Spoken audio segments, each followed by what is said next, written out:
Pittsburgh Steelers fans, welcome back to the Steeler Retro Show. No, that's not what I'm supposed to say, is it, Tony? We just did that off mic. Let me try that again. Pittsburgh Steelers fans, we are back once again on a Monday to suffer a hangover. And with my first entrance, you would think that I've been really tripping the light fantastic, Tony, because I messed that all up. But it's great to be here on another hangover. Some Steelers in the news, some things going on. We've got a lot to talk about, and we're going to talk about the draft coming up too, and trade wins on draft day. How are you, my friend, Tony Defeo? I am great. And you know what, Bryan? I don't think people want to talk about the draft. They want to talk about the retro show. People aren't interested in the draft, are you out there? You don't care. Okay, let me ask everybody if you want to talk about a 1978 game between San Francisco and the Steelers on Monday Night Football. The 49ers were 1-11. The Steelers were, what were they, Tony? 10-2. Yeah, so that's a great matchup. But actually, we're not kidding. We just did that. We just recorded that on the retro show. It is a great retro show. It's if I say so myself. So make sure you check that out when that hits later on this week. So let's get into this, Tony. Lots of stuff happening over the weekend. I'm going to get into the small stuff from today, and it's not small to the players that this affects, but a one-year contract for Jordan Berry, who will be back punting in the Berg once again.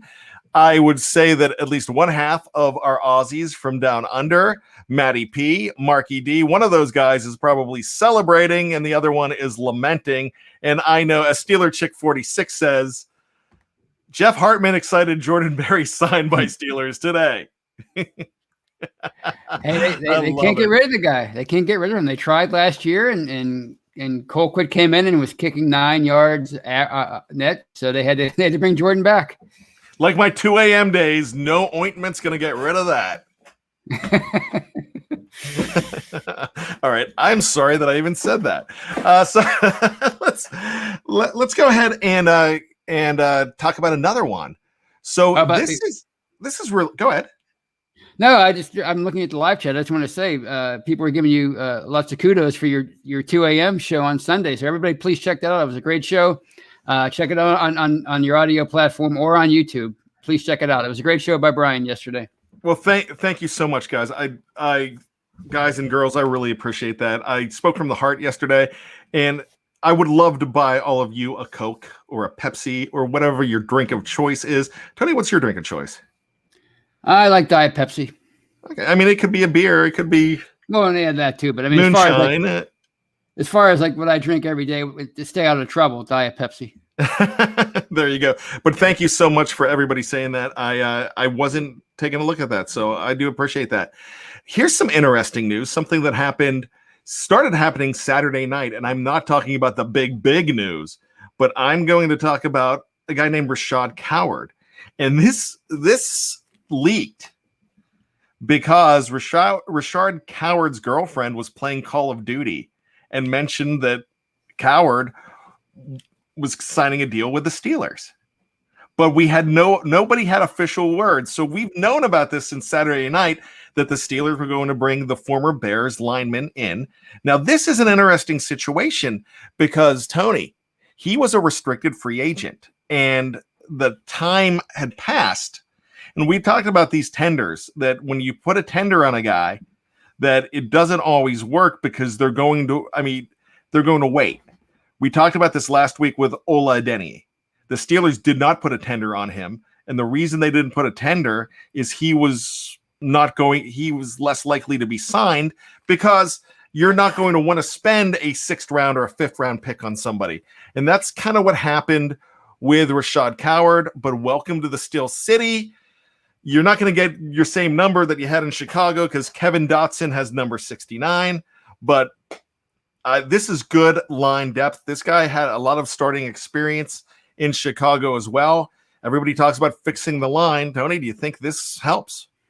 Yeah, I mean, not only did they need starters, but they need depth too. And this along with Joe Haig and even BJ Finney. I mean, that all helps in the big picture. We don't know how it's all going to look whenever all is said and done, after the draft and, training camp, who knows, there might be players available after cuts are made then, but yeah, you just got to keep adding bodies and hope that you can find a combination that works. So Javier Mori says, why don't I know this guy Coward? I was not that familiar with him. I remember hearing his name before.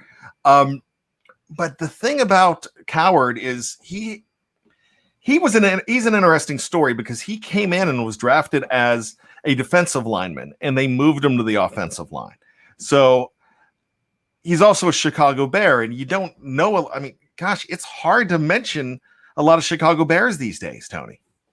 Yeah, I mean, his story sounds a lot like Al Villanueva. He started out on the defensive side of the ball, and they transitioned over to the offensive side of the ball. So again, it's a depth piece, but who knows? Maybe he can develop into something more. We'll never know. John C says he's a solid player. And, I don't want that to be a slight to the Chicago Bears. They were a playoff team last year, but we don't hear a lot about the Bears and a lot of some of those teams because we are focusing a lot here on the AFC and especially the AFC North. So there's a whole lot to talk about. We are going to talk about draft day. I don't think there was any other big news over the weekend, Tony. I don't think anything happened on Saturday with the Steelers, did it? Nothing major. Just they just righted the wrong. That's all. they added a starter along the line that they thought they lost. No big deal. No big whoop. Nothing to cover. Nothing to see here. I love the Tyson Alualu thing. And as I talked about, you mentioned my show yesterday, that was a move for his family. We talked about this. If this would have went against the Steelers, we would have probably been livid. But I like the fact that he made a decision for his family and he had a chance to go back on it. Not many things come great out of COVID. And as Jeff Hartman said on our Slack channel, one of the first good things to come out of COVID for the Steelers, because he couldn't fly to Jacksonville to sign that contract. He had time to think about it. Carl Dunbar, the defensive line coach, gets on the phone and says, "You really want to go?" And was recruiting him hard. He thought about it. My kids are here. My kids love the school here. Built my dream home. Do I really want to leave this? Especially, you follow that up with he's also reading, I bet you he's reading the article by Bud Dupree, which I have no problem with Bud Dupree leaving for the money that he got. He could have not gotten here. But what I'm saying is Bud Dupree's love letter to the city of Pittsburgh was beautiful. Maybe he reads that too and says, yeah, I don't want to lose this. Absolutely. And like you said, you don't know what these players are what their personal lives are like and what their family situations like, what they have to deal with. And here's a guy who's at the end of his career. He's made a lot of money already and his family's settled in Pittsburgh. They've been here for a few years and maybe he doesn't want to uproot everybody and take them back down to Jacksonville. So, I don't blame him for that until you sign the contract, it's not binding. So maybe people in Jacksonville aren't too happy about it, but he didn't do anything illegal. No, I tell you what, and I'm remembering that now, and that's something that I want to hold myself to and remember that some of these decisions, and you look at it like this: Juju made a decision not to uproot himself for this year, not to uproot himself. He's going to bet on himself for another year. I hope he wins that bet. I hope it's us that are paying. I hope it's the Steelers that are paying him, and I hope he has a great season and earns that huge deal and wins that bet. But he took less to stick around because after weighing it and after probably thinking a lot on it, because he went around. Remember, he went around to his players and say, "Yeah, I'm probably gone." Right. But you think about it, and that's a big deal. I know a story of a coach from the wrestling coach from the University of Pittsburgh at Johnstown, who about 20 years ago was recruited by the University of Maryland for a big contract to move up. He said, "My family's here, right. My home's here. My kids go to school here, and I love it here." And he ended up winning more national championships at UPJ. And if you don't know anything about UPJ wrestling, we just talked about players that you moved from defense to offense and were pretty good. Well, Carlton Hasselrig, the late Carlton Hasselrig, 6-time NCAA champion, won those championships at the University of Pittsburgh at Johnstown in Division II.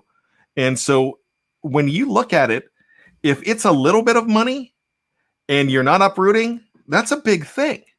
Right. Now, in Bud Dupree's situation, Javon Hargrave's situation last year, there's a huge gap. Don't blame him for going. It's a completely, it's almost like apples and oranges when it comes, because they're going for their second contract there, and they're at their height of their earning power. I will tell you this though. I will definitely tell you this. If you and I get tickets to go see the Pittsburgh Tennessee game, I'll wear my 48 jersey. It'll be black and gold, but I will stand up. I will twirl a towel. I will forever love Bud Dupree. Yeah, I mean, him and TJ teamed up and had a few great years here. So no hard feelings. I mean, it's a business to these guys. It's a passion, but it's also a business, and they have to earn as much money as they can when they can earn it, because we know how the NFL is. I mean, look what happened to Bud Dupree last year. One play, he's having almost an MVP like year, or defensive player of the year like year, and he tears his ACL. So you just never know. So when the money's there to make, you have to make it. Isn't that why Mike Munchak left to Denver? His family lives in Colorado, I think, says NVR, NDR. Yes, his daughter lives in Colorado, and people are like, why is he making this lateral move? Did they promise him something? Is there a problem? Does he not like Pittsburgh? No, that's a family thing, and I love it. Russ Obenstein says, UPJ Wrestling is a powerhouse program. Definitely is. I'm sorry, Pat Pecora has been there for so many years. One of the greatest coaches in wrestling history that in Division II, so just fantastic. And of course, Johnstown's my hometown. I talk about it all the time. But anyways, go ahead, Tony. Well, no, I'm sorry, I'm all over the place tonight. But Dick Lebeau is another great example. He left here in the mid '90s. He was the defensive coordinator for that Super Bowl 30 team. He left to go to Cincinnati, a lateral move, and people were like, "Why is he doing that?" Well, he had a history with the Bengals, and a few years later, he was their head coach. Maybe he always wanted to be a head coach, but he knew he couldn't have that opportunity here. He went to Cincinnati, and he got to be a head coach eventually. So you just never know when these guys make these kind of moves. It's more personal than we'll ever realize, but with so many of them. We talk about football being a business, and it's okay for the Steelers to make a move because it's business. It's also okay for the players to make a move because it's their family business.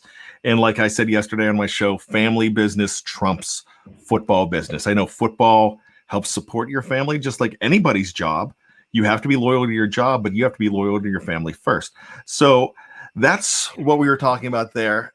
We're going to start talking about future Steelers and the draft. And one of my favorite parts, and I know, gosh, Jeff Hartman loves draft day trades. And we're going to talk about Steeler draft day trades. And for everybody that says, the Steelers, people talk about the Steelers not making trades a lot. Tony, they've made a lot of draft day trades over the years. Yeah, they have. We were going over it before the show. You actually doing the legwork and doing the research, and I couldn't believe how many you came up with. It's I just remember a few of the famous ones, but they made a lot of them were important. They turned out to help them get the Super Bowls, win Super Bowls ultimately. So yeah, they've made their share. Some of them good, some of them bad, some of them they don't mean anything. Right. But we're going to talk about some of these. Now, I'm going to let you start this off.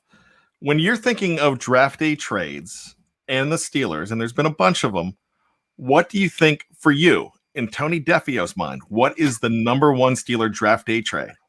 Oh, it's simple. It's Jerome Bettis, 1996, the year that they drafted Jeremy Stevens in the first round, and they traded their second round pick to bring in the bus. He was the battering ram at that time, but he would eventually become the bus thanks to Myron Cope. To me, it doesn't. It changed their whole history. So they gave up a second and a fourth round pick. Ernie Conwell was one of them. He had a good career for the Rams, nothing fantastic, but he was the tight end for the Rams that they got out of that pick. But they gave up a second and fourth for a future Hall of Famer. Yeah. And Rich Brooks in St. Louis at that time did not know that he had a future Hall of Famer. He did not fit his offense. He Bussy was in the doghouse. And, the thing of when you think of number 36, you don't think he was never in the doghouse in Pittsburgh. Mm-hmm. But there's situations where there's some environments are better for a player. Yeah, sometimes a change of scenery is all you need. And could you imagine a better marriage than Bettis in the city of Pittsburgh at that time? What we loved as far as the smash mouth football. I mean, what did Bettis say? I want to retire here, coach. What did Cowher say? This is your bleeping city, and you're my bleeping guy. I mean, it was perfect. It was a perfect marriage. It definitely was. Now, so there's some really other interesting trades to talk about. The other great ones, of course, it could be 1A, 1B on this, and it would be Troy Polamalu. Now, back in 2003, the Steelers were trying to figure out who they were going to pick. And I remember watching this draft. I watch every single draft like crazy. I mean, I'm glued to it. I got to tell you, Tony, I was in Las Vegas with my buddies at a bachelor party weekend. And I remember we're playing casino golf, and we had this card where you had to drink and do all this stuff there, and like at different places. And we were at a certain casino. I don't even remember which one. It was in the middle of the day. The first round of the draft was on a Saturday that year in 2005. And they're all playing, and they're like, Bad, will you come over here, please? And I'm like, no, Steelers are about to pick. I think it's going to be a tight end from Virginia. And I'm like, come on, Heath Miller. And I'll never forget me just standing in the corner of a casino alone. It wasn't busy. And I'm just like, I'm waiting because I love the draft. So I remember watching the 2003 draft, and there was a lot of talk that they were going to go after Larry Johnson. And being a Penn State fan, along with Pitt, along with West Virginia, I knew a lot about Larry Johnson. And I thought they were going to take Larry Johnson. I did not know much about Troy Polamalu. I knew he had long hair, and I knew he was Carson Palmer's roommate. Right. And that's all I knew. So I'm watching the draft, and I remember them talking about getting Larry Johnson. And so they're at this point, they could get Larry Johnson. Larry Johnson's still on the board, but they make this deal. I'm like, wow, where are they going with this? I mean, I heard the rumors about, it's just not like it is now. I mean, we know almost every move they're going to make now. Right. Because everything is speculated. Right. But so they make this trade and they pick Troy Polamalu, and I'm like, yes, okay, this guy looks. I mean, they're raving. ESPN, whoever I was watching at the time, I don't know whether it was ESPN or the NFL Network, they're raving about this guy. Yeah. And I'm thinking, wow, this is a good deal for them. And the Chiefs, had worked out for the Chiefs too, because the Chiefs ended up getting Larry Johnson 11 spots later. So I believe they picked Troy at 16, or was it 15, Tony? I think it might have been 13, but I'm not sure. I'm not exactly sure. I'm pretty sure it was either 16 or 15. Okay, yeah, it was they definitely moved up 11 spots to get him. Is that what it was, or is it they moved up a good bit to get him? Yeah, no, you're correct. Yeah. That's in fact, they I could probably tell you because I have it right here, that little site that I was looking at. They moved up 11 spots. They traded their 2003 first, their third, and their sixth round picks to the Kansas City Chiefs. So Kansas City got a third round, they got a sixth rounder out of it. Steelers got a Hall of Famer. Yeah, I mean, I'd say it worked out well. I mean, really, really well. I mean, a lot of people they love the they treat all these draft picks, even the later picks, so preciously. But sometimes you gotta give up some to get something. And I would have traded a couple more picks in retrospect to get Troy Polamalu. So it was the 16th pick is where the Steelers ended up at, and Kansas City ended up at 27. So there you go, officially, because I was a little confused on that. So, Tony, now let's talk about a famous trade that the Steelers made on draft day that to this day fans are really upset about. And it was only moving down 4 spots. What do you remember about 1990? I remember they got themselves a pretty darn good tight end in Eric Green, who was kind of like a precursor to Rob Gronkowski as far as being a mismatch. But people remember it as them passing on the chance to draft the greatest rusher of all time in terms of yardage, and that was Emmitt Smith. But it really didn't. It really wasn't in that context. It really didn't happen that way. So here's what people are forgetting about that, and you and I talked about this before the show. They were not going to pick Emmitt Smith. They were not picking him, and they really, because they didn't know. They did not need a running back in the first round, because what they thought they had based on his rookie year, they thought they had a pretty good runner in Tim Worley. Exactly. They didn't know that he was going to have injury problems, that he was going to have substance abuse problems. Right. They didn't know that he wasn't going to last. They didn't know that the 770 yards and 7 touchdowns, I believe, in his rookie season, could be 7, could be 5. I think it was 7, but they didn't know that that was going to be his best season. Right. He looked like a potential franchise running back. He was a top 10 pick, and it looked like he was going to have himself a good career. There was no need for them to draft Emmitt Smith. If Emmitt Smith was as great as he turned out to be, he wouldn't have lasted to that point anyway. The worst part about that, though, Tony, was that they got rid of they didn't get that much out of the trade because they only moved 4 spots. I don't even think I have it written down in my notes what they did in that Emmitt Smith trade. But the worst part was that he went to the Cowboys and they faced Emmitt Smith. They helped create a dynasty. Maybe that's the worst part of the trade. They helped create that Dallas dynasty. And if they don't let him go, they end up with Steve Broussard instead of Emmitt Smith. And maybe another team is talking about that. So I kind of I still wish they didn't make that trade. They might have been able to, you take Eric Green at 16, that's fine. Nobody's complaining about that draft. So that's one I'd like to have back. That we talk about this, the football time continuum and how that would change everything. So exactly, I'm good with it now. Yeah, and who's to say that the Cowboys still wouldn't have had a chance to draft Emmitt Smith anyway? A few spots later. Who knows? They very well could have. But they wanted him so bad that they moved up for him. So when you make those trades, you have pretty good intel that another team is going to take him. Yeah, exactly. Yeah. So you're probably right. But here's another thing, that Cowboys line was so dominant and big and huge that another decent running back probably would have, it wouldn't have been Emmitt Smith, but he probably would have helped them win those same Super Bowls. So quite possibly. And that's true. So we could lament on that all we want. So let's talk about another great trade for the Steelers, even though this one wasn't, but we just talked about, would he be there for the Cowboys? Well, would have Santonio Holmes been there at number 32 for the Steelers in 2006? So many people think not. That was a trade that they made.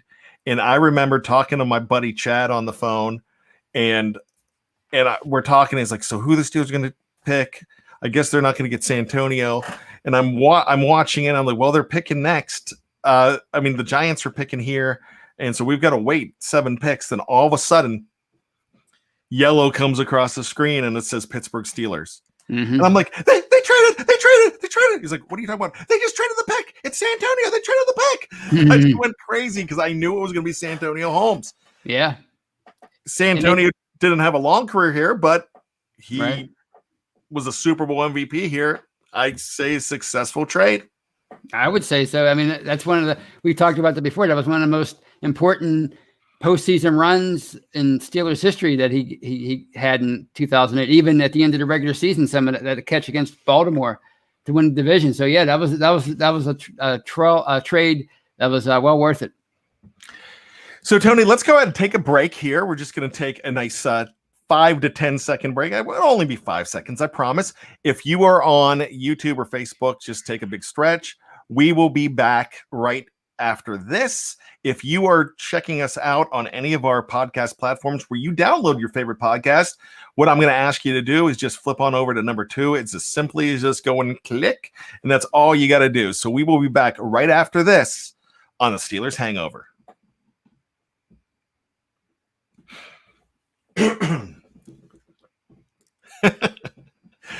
Welcome back to the Steelers Hangover. My name is Bryan Anthony Davis. Alongside me is Tony Defeo. You know I'm laughing because every single week we upset one of our favorites here in the live chat, one of our favorite family members of BTSC, because the breaks are too long. So just me, I'm sorry. I apologize to you. I bet you some of our friends in the live chat, did they ever can they sit through commercial breaks when they're watching TV? I mean, those last 2-3 minutes. See, that was only about 5 seconds because I'm thinking about that. But I do that for a reason. It's when you're editing these shows, and I'm the guy who edits every single BTSC show, right, with the exception of 1 or 2 that Jeff will edit his own shows for. Let's Ride, and he might help me on 1 or 2, but I probably do about 25 of these a week. And I tell you what, I need that break. So just me, bear with me, please. We love you. All right. So let's talk about this, Tony. Okay. Let's talk about some more trades that the Steelers made. And this is all going to lead up to this. And it's going to lead up to what the Steelers should do in 2021. And we're not going to talk about it now, but we're going to talk about it then. And yes, I know she's joking. So I love to play along with you guys too, Steelers Pittsburgh. I do enjoy it. So let's talk about some of these deals that we didn't even know that the Steelers made. I forgot about all of this. Casey Hampton. Yeah. The Steelers had the 16th pick. And they traded down 3 spots. They only got a 4 and a 6 out of it in 2001, but they traded down in that draft. And they got Rodney Bailey and Matthias Niquente out of it. Bailey was a defensive lineman, played for a couple of years. Niquente was an offensive lineman that actually ended up starting a few games. You know, not really a blockbuster deal, but when you can add a 4th and a 6th by moving down 3 spots, that's huge. And in the 2021 draft, would be big. I would take that. I would move down 3 spots. I don't want to get too into 2021 yet. We're going to talk about that. But this is a deep draft to me where the Steelers can do a lot of damage. Not having that 5th round pick, I would love to have a 5th round pick, and if you can make a move like that, do that. But we'll talk about that a little bit later. So let's talk about some other deals here too. Here's a deal you're not going to like, Steeler Nation. 2013. In fact, that entire draft was a weird draft for the entire NFL. I really think that was strange. I remember Eric Fisher going number 1 to the Kansas City Chiefs. The Steelers took Jarvis Jones in the 1st round. They got the steal of the draft probably in the 2nd round with Le'Veon Bell. Yeah. But they made a trade for their future, for the next Troy Polamalu. They thought at the time. And this is a guy that I had a chance to meet in an autograph signing. Great personal story is Shamarko Thomas. Fantastic guy. Great kid. He was one of those that both his parents passed away, and he raised 4 kids. Wow. While playing college football. I don't think I knew that.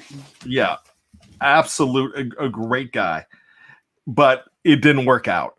And they made a trade, and you said this earlier because we were talking about the mock drafts. Tony and I are hooked on mock draft simulators right now. Yes. And they offer trades to you, and sometimes it's the Browns and the Steelers, or Browns and Ravens offering Steelers trades. And Tony's like, that's never going to happen in real life. Right. 2013 it did. They traded with the Browns.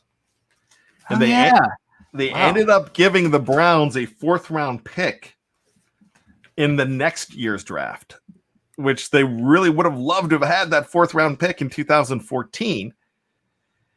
That extra 4th-round pick. They ended up with a 4th-round pick that year where they took Martavis Bryant, but they would have had a second 4th-round pick there. And so they didn't have that pick because they picked Shamarko Thomas, and that one didn't quite work out. 2012, they did the same thing. They traded a 4th and a 6th for a 4th-round pick where they took Alameda Tiamu. And Tiamu got into some trouble in Pittsburgh. He might have had a longer career, but got into some trouble. Do you remember that, Tony? I remember, and I remember people saying that. I mean, the way that incident that happened in the South Side, I believe. I mean, it could have really been much more serious than it was. So yeah, I mean, that's people were pretty excited about him. He was going to be the Casey Hampton, a more athletic version of Casey Hampton, and it just didn't work out. He had some demons, and that was it. So I'm going to bring up this guy here, Bert Tavares. Aloha, Bert, from Hawaii. Thomas, they wanted him to be the next Bob Sanders of the Colts. You know what, Tony? What if they would have just picked Bob Sanders back in 2004? Well, that would have been. Do you think they could have done that? I mean, they would have had themselves a good safety, but I don't know. They could have, though. They could have, because they made a trade. He wasn't a 1st-round pick in 2004? No. He was a 2nd-round pick. Oh, yeah, I guess they could have. Yeah. And here's what happened. So the Steelers take Ben Roethlisberger in the 1st round. Pretty good pick. I think a lot of people would agree with that. Good value. With their 2nd-round pick, they had a defensive back, a corner that they really loved from your favorite football team, Tusculum College. I watch him every week. Okay. I will give you only 3 seconds, but I will give you $100 if you could tell me their nickname. 3, 2, 1. Ricardo. They were not the Tusculum Ricardos. He's the only player that probably came out of there, so I figured maybe they named him after him. You do not know the Tusculum University or Tusculum College nickname of that team. They probably changed it since I started watching them. Do you even? Okay, tell me this: what state was Tusculum College in? I would say Alabama because it sounds a lot like. No, I'll say Louisiana. All right. It was in Tennessee. Oh. So not bad. Here's the thing. I'm busting you on the nickname. I had to look it up. It's the Pioneers. But that makes sense. That sounds more like a NCAA men's basketball tournament team that gets in when they win their league. That seems too small to be playing college football, but whatever. You know, one of my favorite jokes was on Cheers. You know, I talk about Cheers all the time, and they were talking about Rebecca going to a college in Connecticut.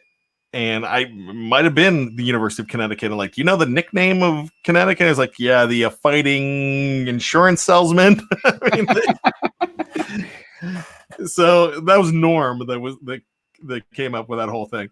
So really funny stuff. So yeah, so let me get back to I got off track with the whole Tusculum thing, but they took Ricardo Coakley and they made the trade. They traded up maybe like 7 picks. They didn't trade that far to get him, but Kevin Colbert wanted this guy, and he gave up a 2nd-round pick and a 4th-round pick for Coakley. With that 2nd-round pick, I already gave it away. The Colts took Bob Sanders, who was a really pretty decent safety.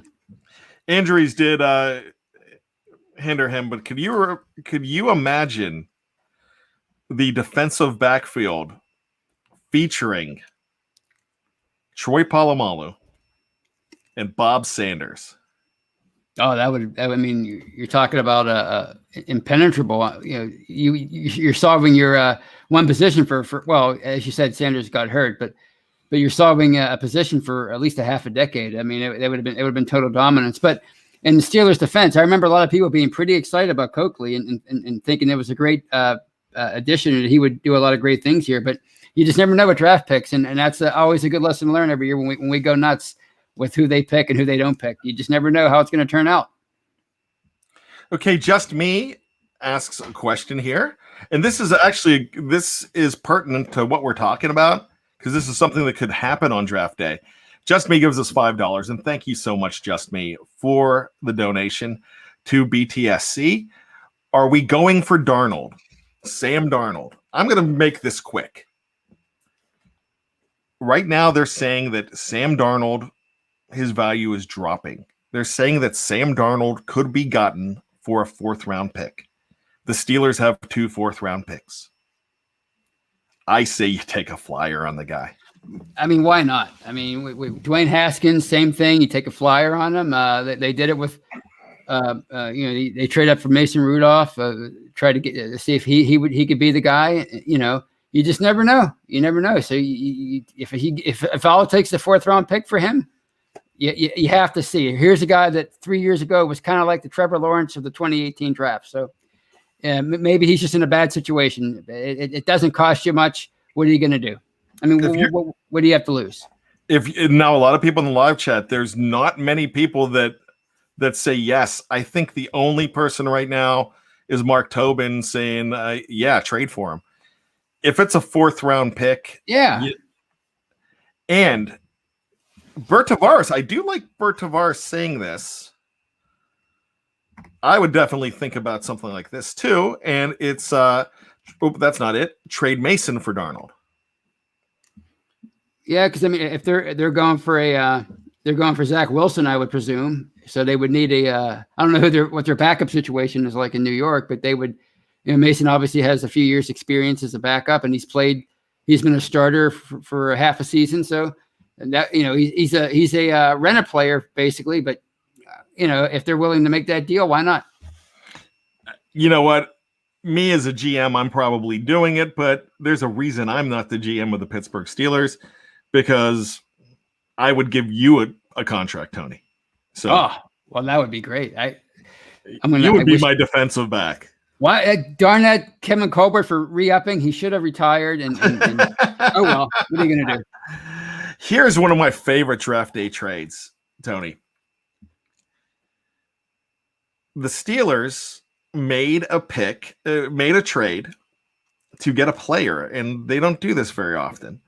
And it was right before the 2010 draft. And they traded to get Bryant McFadden back from the Cardinals. The Cardinals ended up taking John Skelton, who played he started a few games for them at quarterback, but they also threw in a 6th-round pick. 6th-round pick. They don't do much with 6th-round picks, but this 6th-round pick was pretty good. What do you think about Antonio Brown on that trade? You get McFadden back, who's pretty good, who did well for them, and you're getting a future Hall of Famer in Antonio Brown before he had his issues and left the team. Right. Well, I mean, McFadden was he was a starter for them in 2008, and when they won the Super Bowl, and he came back to start for them in 2010 when they went to the Super Bowl. And Antonio Brown, as a rookie, had some really important catches in the postseason that year. And of course, as you said, he went on to become maybe the greatest receiver in team history, certainly the greatest one I've ever seen. So, I'd say it worked out pretty well. So here's another thing too. We just talked about possibly, I mean, we didn't talk long on it, but somebody threw out trading Mason Rudolph for a Sam Darnold. Mason Rudolph was a part of a draft day trade where the Steelers jumped the Cincinnati Bengals.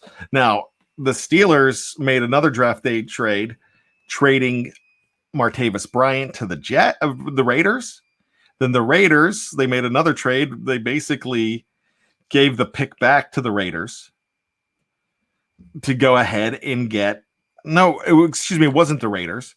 They gave it back they made the trade with Seattle, if I'm not mistaken, to move up a couple spots to get Mason Rudolph. So they gave that pick, that third round pick, back. But that Mason was a part of a draft day trade too. Yeah.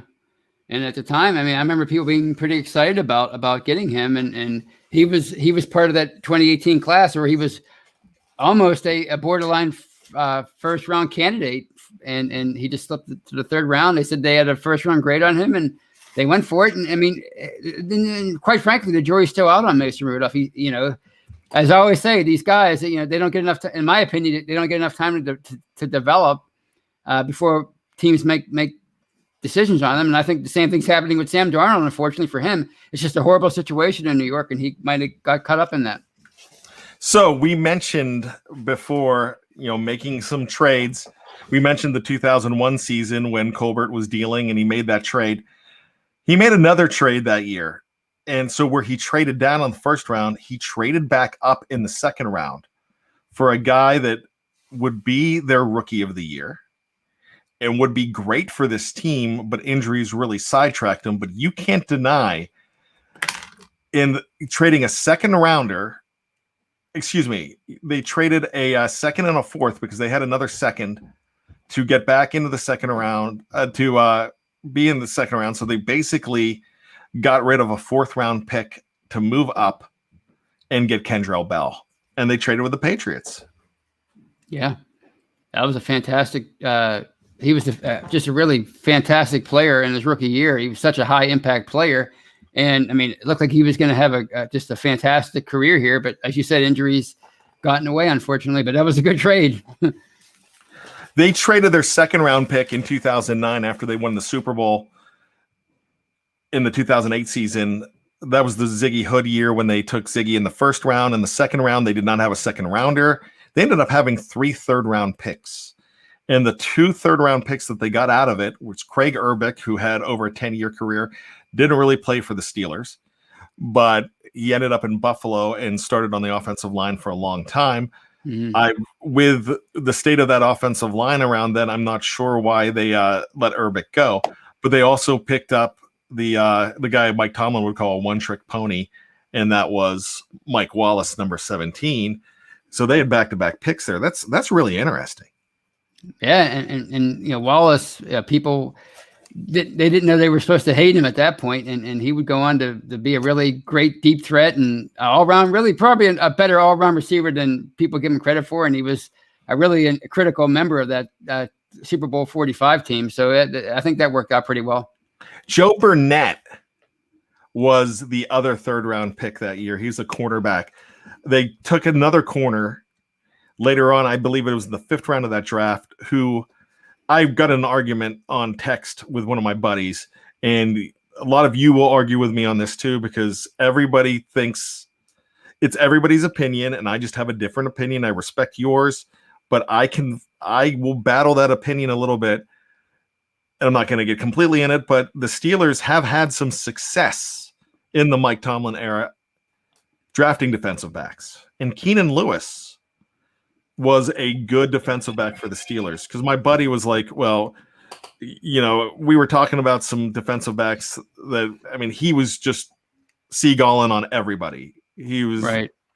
And he was just down on completely. I get it. Senquez Golson didn't work out. Right. I get it. A lot of these guys didn't work out.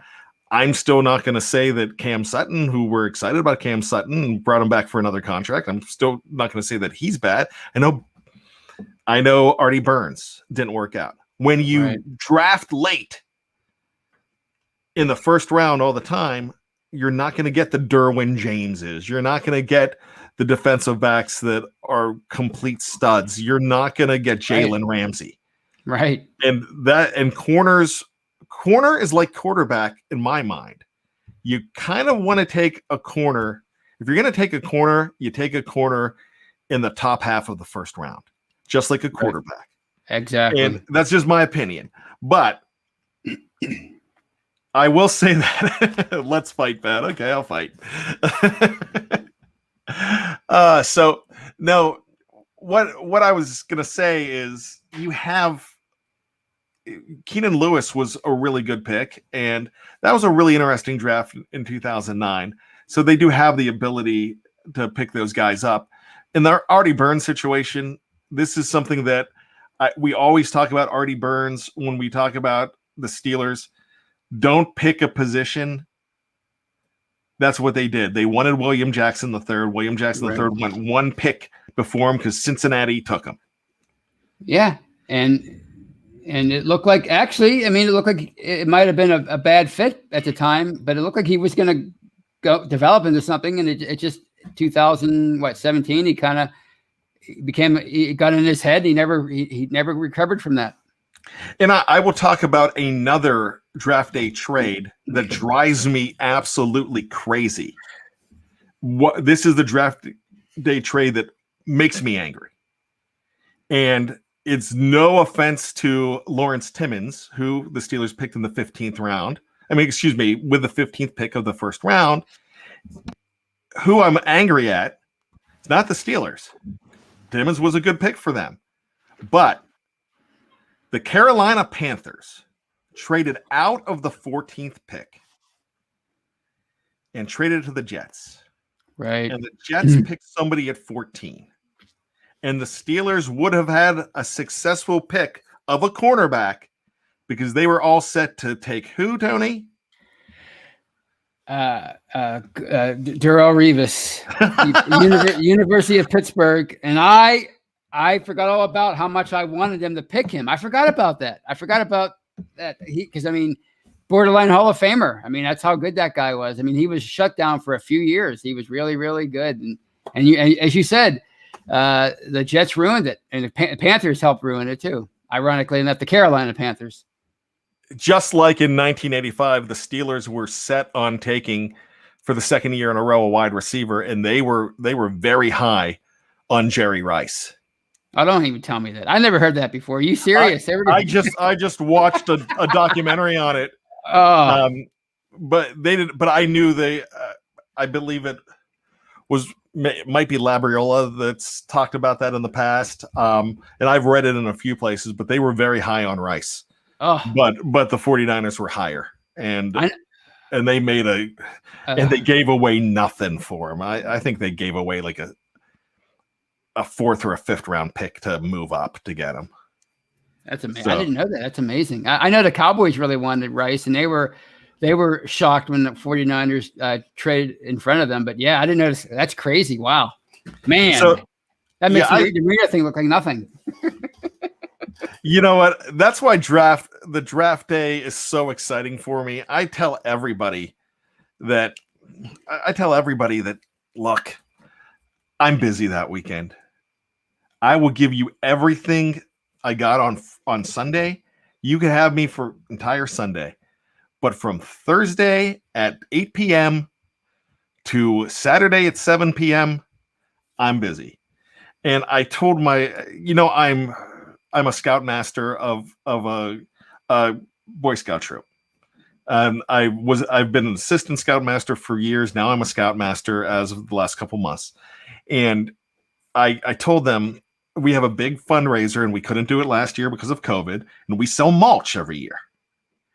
This big mulch fundraiser, and you have to do it. You kind of want to do it earlier in the spring. We have to do it a little bit later because of just getting things back on track with the venue and with COVID and everything. So we had to do it. And I'm like, guys, whatever you do, just don't do it the weekend of Saturday, the 1st of May. Guess when the fundraiser is? Saturday, the 1st of May. There you go. And I'm like, I will give you as much as I will give you all the time, but when they open up the draft, I'm working. Sorry, I am busy. And check out Draft Weekend, Tony. We are going to have a podcast after every single pick. Mm-hmm. We are going to have pre-draft shows. We're going to have, on the day of the draft, the day of the first round and the day of the second and third round, we are going to have pre-shows, and we're going to be giving you first shot at all the information. We are going to have nonstop coverage, and as soon as that pick is made, give us maybe a minute or two to set up, and then you are going to hear us talking about the draft. But what I want to talk about when we talk about the 2021 draft is I am not going to be upset if the Steelers move down in the first round. And I think there's some good opportunity for them to do it. Somebody in the live chat said earlier, and I don't remember who to give it credit to, but somebody made a mention that the Steelers do better, when I was doing my list here, when they trade down than trade up. And I haven't, we didn't even talk about Devin Bush. That was a great trade up, and that's great. But with some of the guys that they're talking about here, Tony, whether you like who I'm going to say here, but we talked about last week, there's about 5 positions we said that you might be okay taking in the first round. Right. So if there's 5 positions that you can do well in the first round, what if you can get an extra second round pick? What if you can get an extra third round pick? I like this draft. And with all these mock simulations that I've been doing, you just make one small little trade. You don't kill yourself, but you can really set something up. I had one that I made a trade. I just traded down 2 spots. It was with the Cleveland Browns. They offered the trade. The simulator offered the trade, and I got a 5th round pick out of it. Just trade 2. The Steelers, there's a huge gap with their 4th round pick and their 6th round pick. There's a huge gap where they're not drafting anybody. And there's some really good players that they can go ahead and take in the 5th round. That would be a great deal. The deal that I want more than anything, and I think that this is very possible, I think about Tampa Bay. I think about the defending champs. What do you think? Their defense is great. Offense, those wide receivers they have there, pretty good. What's the one position that they could really upgrade on, Tony? And it's a big one. You're talking about Tampa? Tampa. I'm putting you on the spot. Offensive line? Their offensive line is pretty good. I'm going to say running back. Oh, okay, yeah. And somebody like Najee Harris. I think Najee Harris is going to be there at 24. Travis Etienne could be there at 24.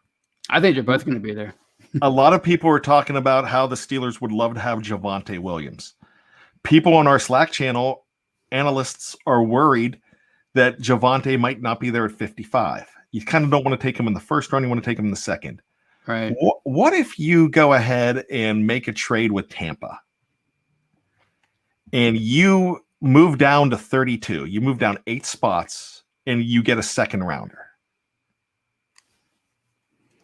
That's not a bad deal. You have 2 second rounders. Right. What if you could ninja a 5th round pick out of them too? You get a 2nd and a 5th.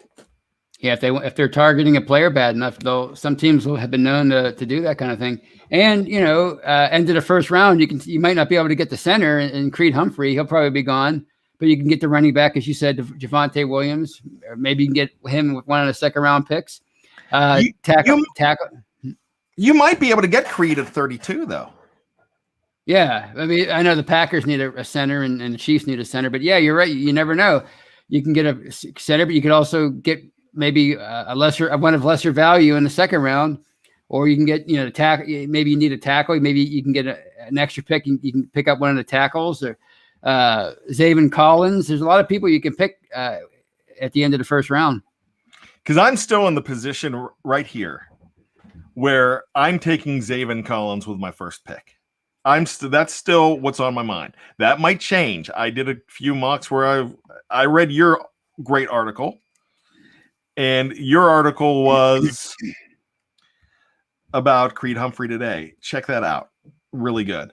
So I did a mock where I took Creed Humphrey.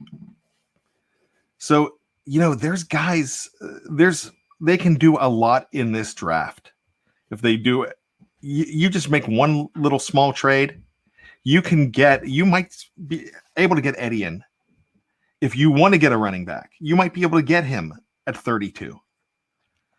So I would probably make a trade where you could trade up with a Tennessee. You could trade up because there's 8 teams behind them that want to move up a little bit. Yeah.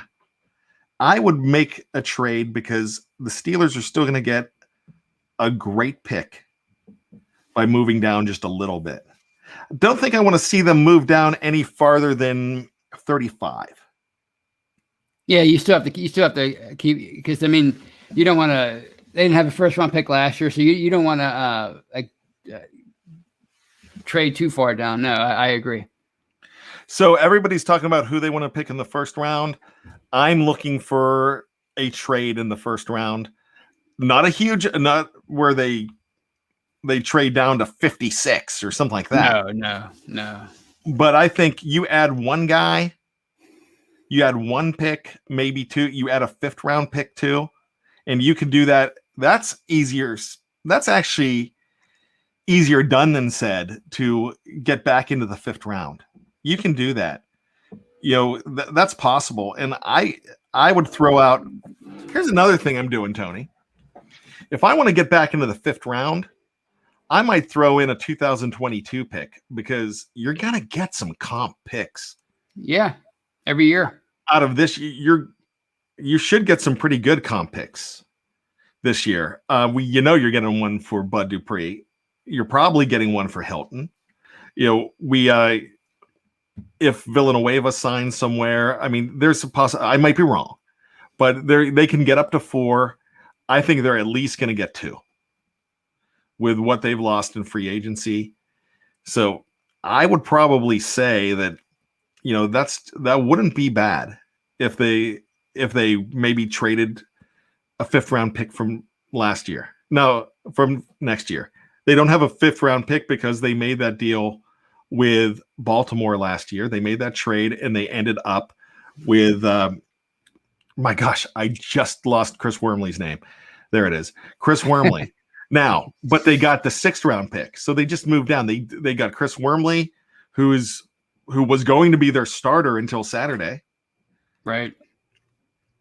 And they ended up just moving down. So they just don't have that 5th round pick. So I would think that this could be a good year where they could move down and not kill themselves to do it.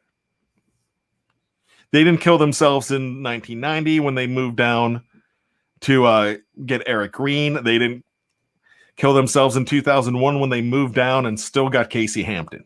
Right. Because if it's only a few spots, and you, like you said with Emmitt Smith, you probably know that guy's likely going to be there based on who's drafting in between. So you're probably pretty safe that the player you want is still going to be there. Yeah, but when you're getting rid of a 1st round pick, these days you can get a 2nd or a 3rd in there. And if you move about 8 spots, that's worth it. Think about the Chiefs. They traded up to get Pat Mahomes. That kind of worked for them. Right. But even if you trade just a couple spots, you're in good shape. There's some people in here that aren't okay with I went past it real quick. There's people that aren't okay with taking a defensive player. And you know what? And I'm laughing because I'm reading John Knox now saying Bad is going full Buddy Parker. Yeah. Buddy got rid of all of the 1st rounders back in the 60s. But you know what? No, especially at corner, you need to pick one of the you need to pick a corner high in at least the first 4 rounds now. You really do, because what's the future of corner with Joe Hayden getting older? You probably want to put a high pick on a corner. And I'm still high on bringing a linebacker in there too. But if you get another pick in that top 4, you can do it with how deep this draft is. You can still get your center. You can get a tackle. You can get a running back. I'm still, people are going to go crazy. I'm still looking at this guy. If they can get another fifth round pick, or in their last fourth round pick, I still love Anthony Schwartz, who's a wide receiver with blazing like 4.2 speed. You know, he'd be your kick returner too. There's guys like that I would love to see them get, and it's possible, right? But we're going to have plenty of time to talk about that. We've got a month until the draft. I cannot wait, Tony. I'm starting to get geared up for it. I'm starting to get jazzed up. It usually takes me longer than most. No offense. I know a lot of people really get into it right after the season is over. It takes me a while, but now that I'm getting into it, I'm starting to get excited about it. Starting to learn a lot of players, and I might be more informed, and you guys will be happier with me out there. I won't be so ignorant about the draft in the final month. Every year, it takes me a while, but every year I start to get into it. So I'm really excited. I can't wait. Now that you have the draft simulator, I've got to apologize because that was man, that takes up a lot of time because it's a lot of fun. So there you go. It's addicting or addictive. So there's a lot of questions in the live chat as we get ready to get on out of here. There's some questions about Ryan Switzer's update. His son is back in the hospital. So we definitely have blessings and prayers going out to the Switzer family once again. I hope they get that taken care of with young Christian Switzer. Blessings goes out, and we really hope that the doctors can get that figured out with Ryan Switzer and his son. And thoughts goes out to his wife as well. So lots of things going on there. And remember, it's family first. But to my BTSC family, you're my family too. I love you. Thank you so much. We've got 125 people in here right now with eyes on us in March. And we're so glad that you're hanging out with us. And you give us this platform to be able to talk to you every single week, whether you would disagree with us or you agree with us. I don't care. All I care about is that you're with us here, and that's special. And I love having you being a part of our BTSC family. Tony, any final thoughts? It was a really fun show. I had a lot of fun talking about the draft, past drafts, the current draft. I really had a great time tonight. Okay, so here's something that I didn't see. I'm not great with the live chat sometimes because I don't multitask well. Cree, big friend of the show here too, says his surgery was today and was successful. So I'm so glad to hear about that. Jeff Dunn says Ryan's son is okay as well. Thank you for letting me know that because I have not seen that as well. Sometimes it goes way beyond what goes on between the lines. And absolutely, there's so much more. So I'm glad that you're there. So Steeler Nation, I'm buying you all a Coke. So with that being said, Tony, I'm just going to tell you this. You know it. You know it well. Just when you think that you've got all the answers. Wait. Don't do it. Can't do it yet. We just got a last second super chat from John Knox for $10. Thank you so much, John. We appreciate it. Sometimes we get those right at the end of the show and we miss them, and we see at the end that we didn't get a chance to mention it. But thank you. I wanted to catch this for Switz and his family. $10. Thank you, John Knotts. Really appreciate you, buddy. Thank you. And thank you, all of you out there. We appreciate it. For all of the words for the Switzer family too. So best wishes. So Tony, just when you think you've got all the answers. As John Knox said, we keep changing the questions. All right. We will see you. Have a good one, and we will see you soon. Take care.